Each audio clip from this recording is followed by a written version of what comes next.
Gimasas siya.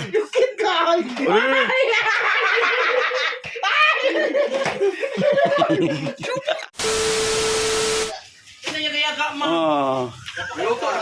A new style of kuan hotdog cooking. Oh. Laban ba? Please comment down below na lang ha. Pero ano yung anak kada ko iyang kuan Mar? Di ko man bite size man eh. Bite size man siya nga hotdog. O sa nga brand no? And with Gano'n siya kaning? Ito siya. bulad nga tanggich. Pure foods ni dili. Luwagi na ng bulad bari, inulo ko ka dali. Gano'n tatangan ng kuan. Nagtanga sa Prada. Tinuok ko. Yes na lang. Eh, si Prada na ba, Daryl? Siya, kuha na pag yun siya. Gisagingon pag ikan sa eskwilahan siya. Iba pa na, mura mo di kasi babagundol. Ang buhok. Mao gidi ay check. Tawaan din niya kuan o. Kanidata ba yung taon? Pares niya. Ito na. Iba, Prada kasi aging mga bagundol, o, inahay. Prada kayo. Ito na naman, diba?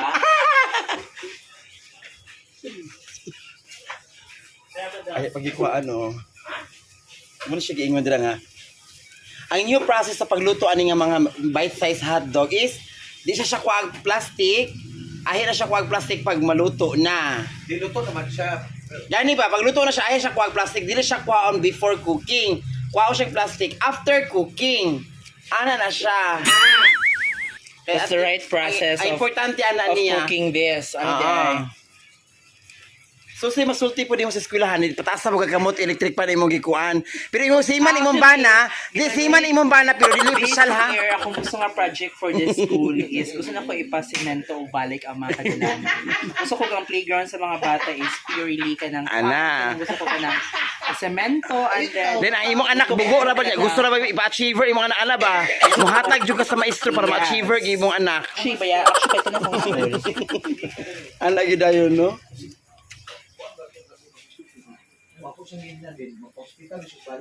Nagkamulog panit si Prada.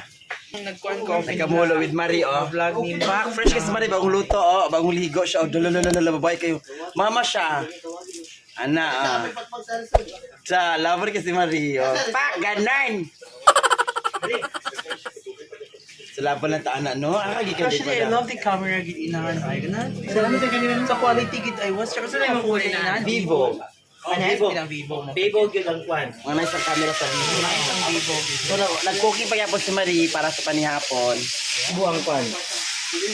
Vlogging gid siya. So continue ang bulad gihapon. Actually pamahaw Isa ra imong cellphone magkanta. pamahaw siya pero gipanihapon siya nga sudan. O gibabad siya oh.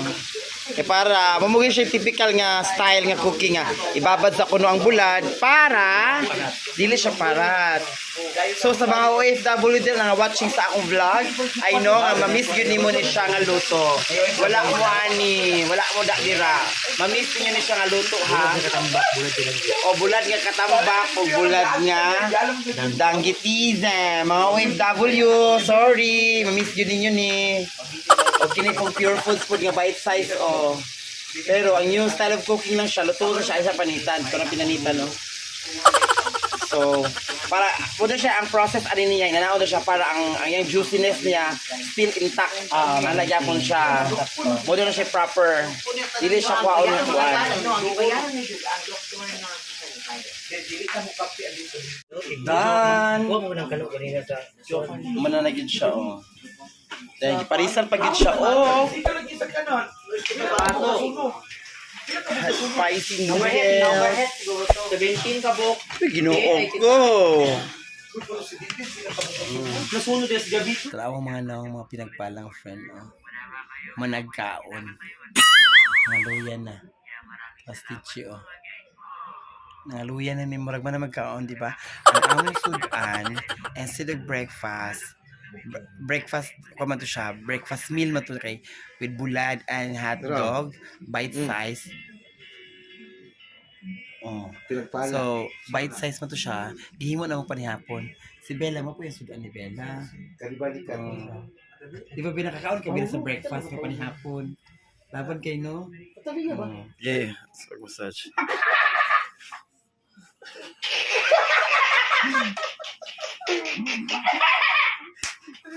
I-massage siya. Dukit ka!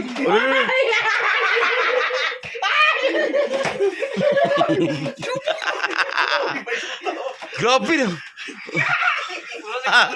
Puro mag-break pagkariba rin yung buko Rubil. Gili ko mo kuya diretso na, ma'am. Isa Rubil inahan. Pusta. Oh, kung ano to siya ka ng Brazilian. Pag formalini. Si Carol na nasa 45 ang edad. O mga 46.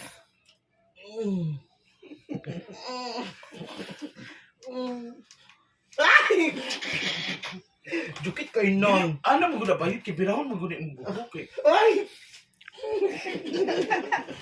To ka na.